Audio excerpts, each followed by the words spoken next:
Thank you, Mr. Chairman.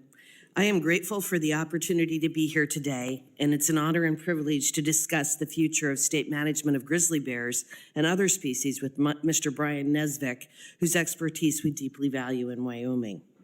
I'm also proud to represent the citizens of Wyoming who have borne the brunt of the direct effects of the ESA regulations through the dangerous personal encounters with grizzly bears or through the destruction of property and their livestock.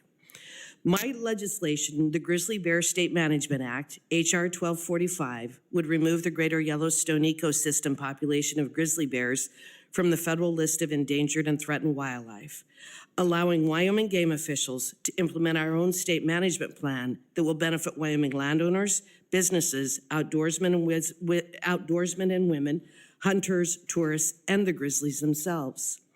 The grizzly bear population in Wyoming is more than fully recovered and continuing to increase.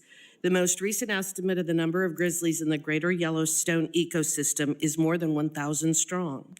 This tremendously exceeds the recovery goals of 500 bears, meaning the management of the species should be returned to the state pursuant to the Endangered Species Act.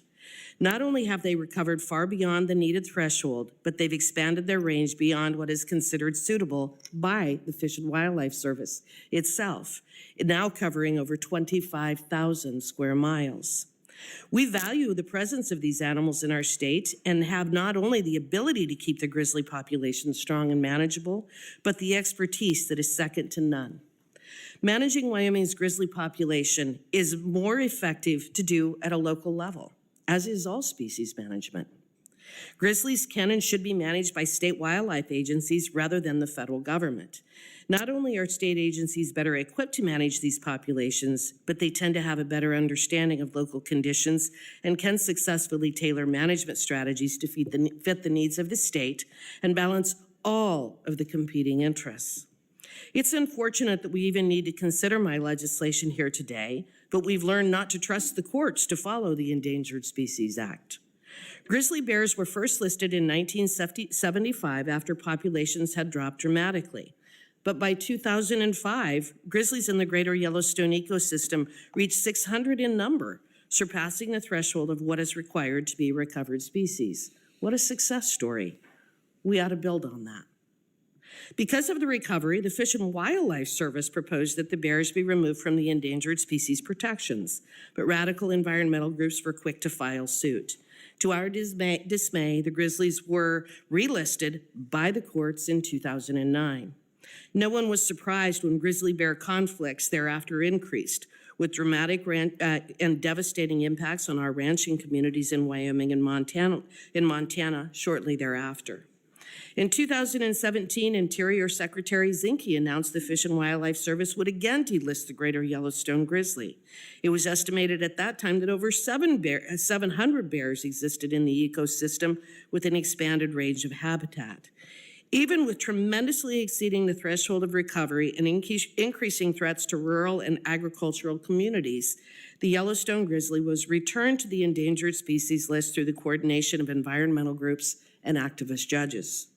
Now, my colleagues on the other side often talk about the number of a particular species or animal that may have been killed.